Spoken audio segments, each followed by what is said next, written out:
সাথী বন্ধুগণ,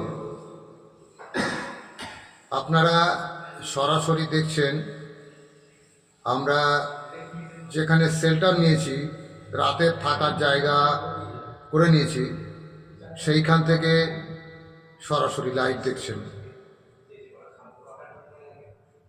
আজকের এই লাইভটা অত্যন্ত গুরুত্বপূর্ণ, কারণ আগামীকাল আমরা গুরুত্বপূর্ণ একটা মুভমেন্টে যাচ্ছি। এই কারণেই কালকের দিনটা আমাদের কাছে স্পেশাল ডে। আগামীকাল 24শে নভেম্বর আমরা বিকাশ ভবন অভিযানের পথে পিএনবি থেকে বেলা 12টায় মিছিল করে আমরা আমাদের গন্তব্যস্থল বিকাশ ভবনে আসছি। যারা মনে করছেন এই আন্দোলনটায় যাওয়ার প্রয়োজন, এই আন্দোলনটাই খুব গুরুত্বপূর্ণ, তাদেরকে আমি মনে করব যে তারা সুন্দর একটা সিদ্ধান্ত নিয়েছেন। আসুন আমরা একে অপরের হাত ধরে বিকাশ ভবনে আমাদের শিক্ষামন্ত্রীর কাছে আমরা আমাদের দাবি পক্ষে সওয়াল করি এবং সেই দাবি আদায় করি। আমার পাশে যাদেরকে দেখছেন তারা একেবারেই সেই বঞ্চিতদের প্রতিনিধিত্ব করছেন। আগামীকালকে মিছিলে অংশগ্রহণ করবেন, তার স্ট্র্যাটেজি রণকৌশল তৈরি হবে, তার জন্য তাদের কি ভূমিকা থাকবে সেই ভূমিকা পালনের জন্য ইন অ্যাডভান্স তারা তাদের ডেরায় এসে পৌঁছেছেন। আমি আপনাদেরকে বলবো যে এই রকম মানসিকতা নিয়ে যারা কালকে আসছেন তাদেরকে সংগ্রামী অভিনন্দন। আপনারা জানেন আমরা দীর্ঘদিন ধরে বঞ্চিত। আমরা আমাদের দাবিতে অনড় থেকে আমরা প্রত্যেকের কাছে আমরা আমাদের দাবিগুলোকে নিয়ে গেছি।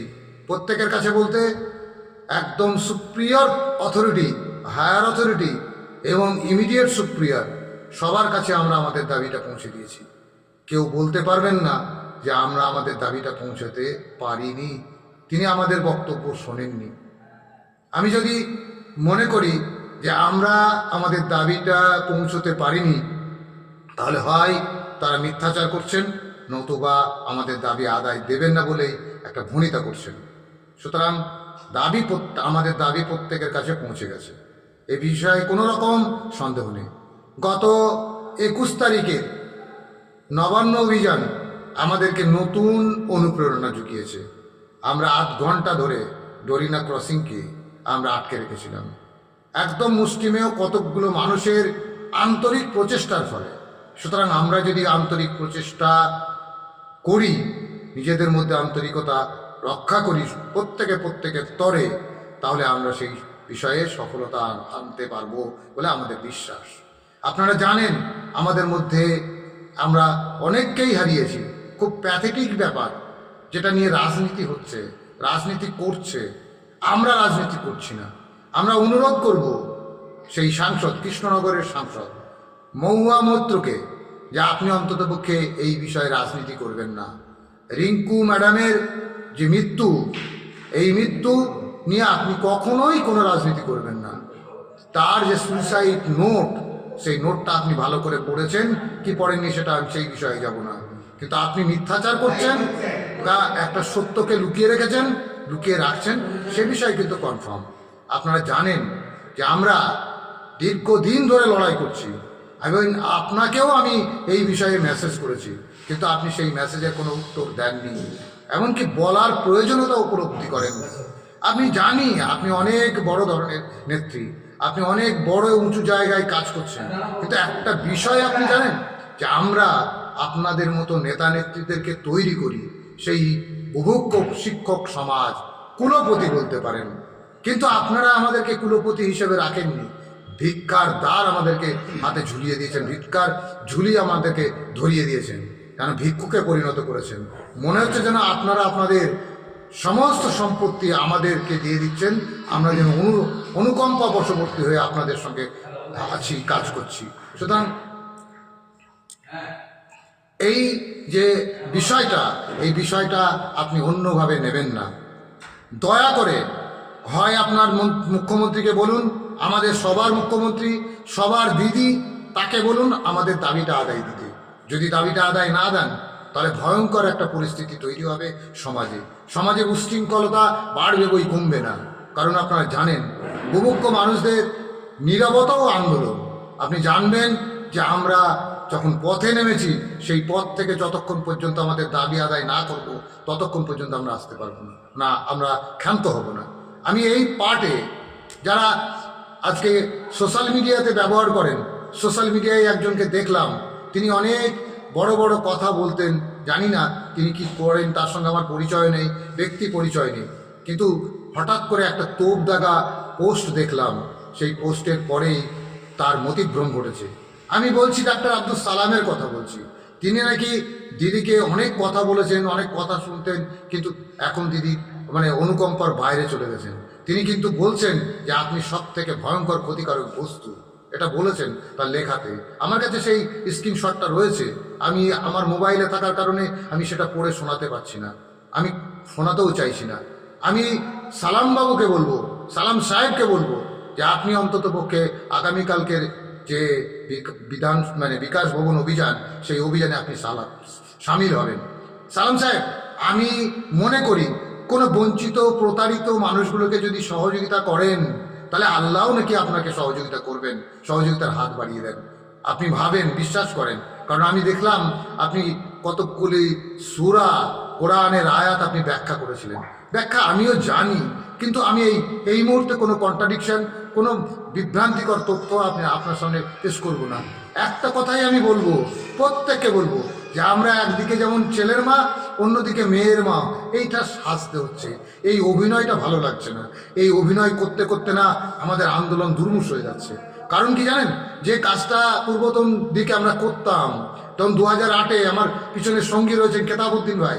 কেতাবউদ্দিন সেই 2008-এ ও ফিজিক্যালি হ্যান্ডিক্যাপ, তবে ওর মনে যে অদম্য সাহস, শক্তি, সেই শক্তি দিয়েই সে সেদিন বলেছিল, শামীম ভাই তুমি চলো তো, আমরা আছি।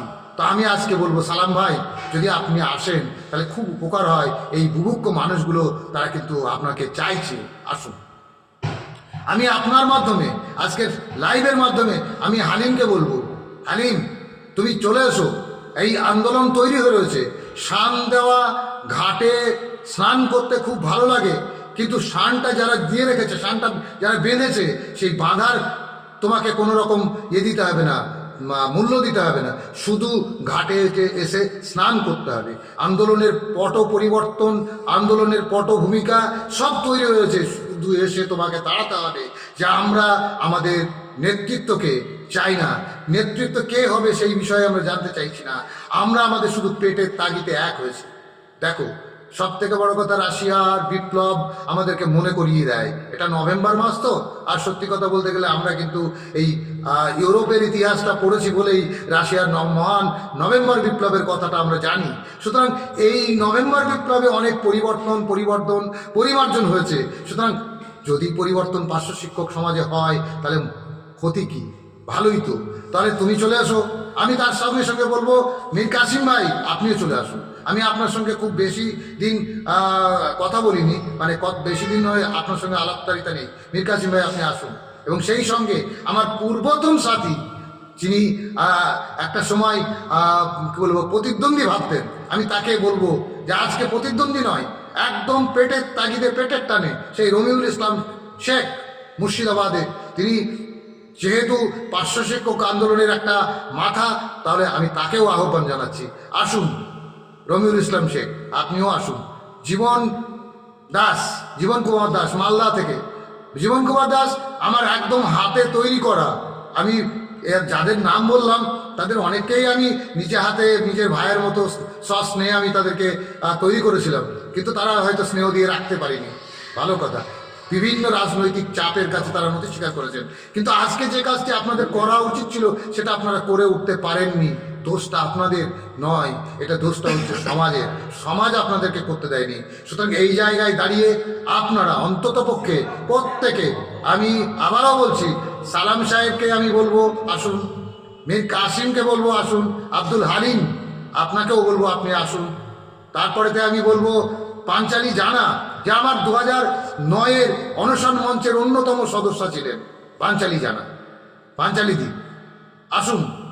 আশাদিতেও রিটায়ার করে গেছেন, আশাদির কথা বলছি না, কিন্তু বাকিগুলো যাদেরকে নতুন যারা আছেন, মাসুদ হাসান, আমি কার নাম বলবো আর কার নাম রাখবো, কার নাম উচ্চারণ করবো না, আমি বুঝতে পারছি না।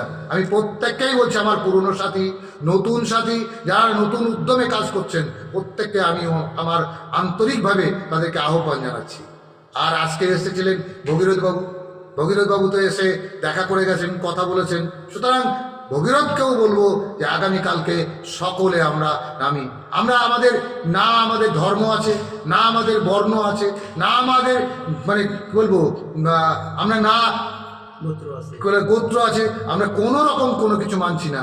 আমরা শুধু জানি we are all deprived teacher, we are all SSN cadre, আমরা মানি, এটা জানি। সুতরাং আমরা যারা প্রত্যেকে এসএসএন ক্যাডার, তারা যেন প্রত্যেকে আগামীকালকে আসে। আমার যারা সহকর্মী অফিস কর্মচারী, তাদেরকেও আমরা আহ্বান করছি। আর সব থেকে বেশি করে আহ্বান করব রমিউল ইসলাম শেখ এবং জীবন কুমার দাসকে। আপনারা আসুন, প্রত্যেকে আসুন।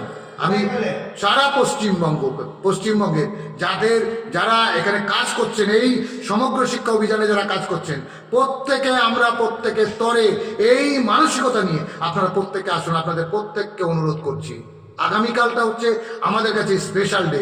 আমরা যদি এই নভেম্বরে এবং এই বছরে 2025-এ যদি আমাদের দাবি আদায় না করতে পারি, আর কোনোদিন দাবি আদায় হবে বলে আমার মনে হয় না। সুতরাং একটা পট পরিবর্তন এসেছে, এই আন্দোলনের পট পরিবর্তন আপনারা দেখিয়ে দিন।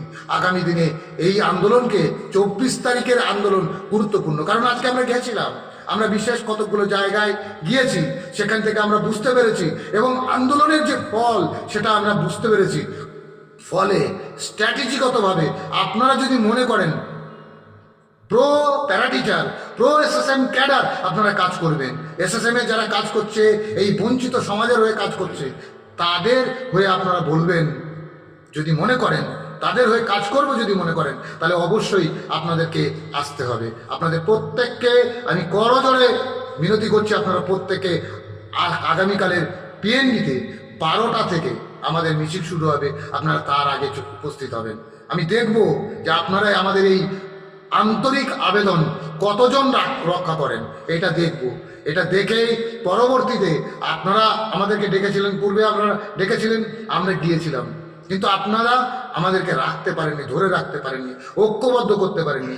আমরা কথা দিচ্ছি, আমাদের নেতৃত্বের কোনো প্রয়োজন নেই, আমাদের শুধু দাবি আদায়, আমাদের দাবি এই পেটের টানে, পেটের খিদে আমাদেরকে এখানে এক জায়গায় করেছে। দেখছেন তো সব মুখগুলো, শুকনো মুখ, দেখছেন আপনারা সবাই, পাবলিক দেখছে, সমাজ দেখছে। আর একটা কথা বলি, সাধারণ মানুষের প্রতি উদাহরণ আহ্বান, আপনারা জেনে রাখবেন, আগামী 26 সাল আসছে আপনাদের জন্য বিষাক্ত একটা সাল। আগামী 26 সাল থেকে শিক্ষাকে সম্পূর্ণভাবে বেসরকারিকরণের পথে হাঁটছে। আপনারা দেখতে পাচ্ছেন 26,000 চাকরি যাচ্ছে, তারপরেতে 32,000 আসছে। এইরকম করতে করতে নিয়োগ নেই, বিভিন্ন স্কুলগুলো নোংরখানায় পরিণত হচ্ছে, রাজ্য সরকারের একটা পৈতৃক ভিটাতে পরিণত হচ্ছে। এগুলো যদি আপনারা চান, এগুলোকে যদি আপনারা মেনে নেন, তাহলে অবশ্যই আপনারা রাজ্য সরকারের পাশে থাকবেন।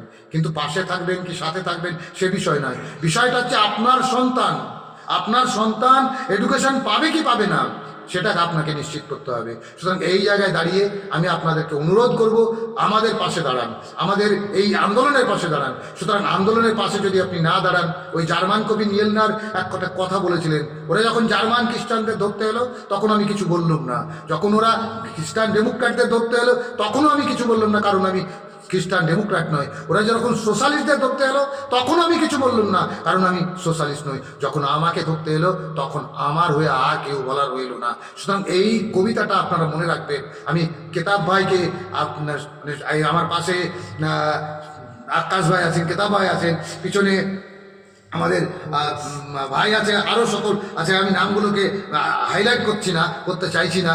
তো এরা এসছে অত্যন্ত আশা নিয়ে, আপনাদের বাড়ির, আপনাদের কারোর ঘরের সন্তান, কারোর ভাই ব্রাদার, এরা এসে সবার হয়ে আমরা দাবি তুলছি যে সরকার আমাদের দাবিটা মেনে নিক।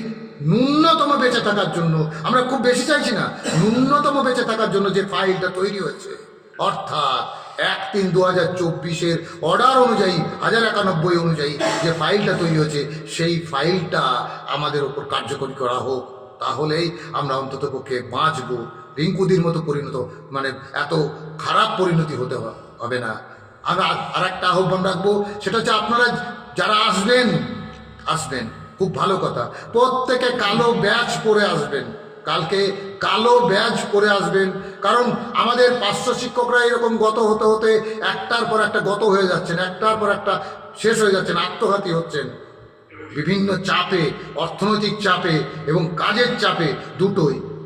মহুয়া মৈত্র কৃষ্ণনগরের সাংসদ, তিনি তো বড্ড রাজনীতি করে ফেললেন, বড্ড বেশি রাজনীতি করে ফেললেন। আমি বলবো যে আপনি এই রাজনীতি থেকে দূরে রাখুন এবং ওই মৃত ব্যক্তির পরিবারের পাশে দাঁড়ান। আমি এটা বলবো একজন সাংসদ হিসেবে, এটা আপনার কর্তব্য। এই কর্তব্য থেকে আপনি রাজনীতিটাকে বেশি প্রায়োরিটি দিয়ে ফেলেছেন। সুতরাং আমি আপনাকে সাজেশন করব যে আপনি অন্ততপক্ষে কর্তব্যটাকেই পালন করুন। আর বলবো যারা স্কুলে যাচ্ছেন তাদেরকে বলবো দয়া করে আপনারা আগামীকালকের স্কুলটাকে বন্ধ রাখুন এবং কালো ব্যাচ ধারণ করেই আপনারা যদি স্কুলে আপনাদেরকে যেতেই হয়, আমি বলবো 100 বার বলবো আপনারা স্কুলে যাবেন না, কিন্তু যদি যান তাহলে কালো ব্যাচটা পড়বেন। শিক্ষকদের, অন্যান্য শিক্ষকদেরকে পড়তে অনুরোধ করবেন। যদি তারা পড়েন তাহলে ভালো কথা, যদি না পড়েন তাহলে আপনি নিজে পড়বেন, আপনার পরিস্থিতি আপনাকে রক্ষা করতে হবে। সুতরাং প্যারা টিচার আপনার অহংকার, বঞ্চিত শিক্ষক আপনার অহংকার, এমএসসিএসএসকে, শিক্ষাবন্ধু, মাদ্রাসা, পৌরসভা, যাবতীয় একাডেমিক সুপারভাইজার যারা আছেন, প্রত্যেককে বলবো যে আপনারা রিঙ্কু ম্যাডামের স্মরণার্থে, মানে স্মরণ করে তার এতে প্রতিবাদ স্বরূপ একটা কালো ব্যাচ ধারণ করবেন এবং স্কুলে যাবেন।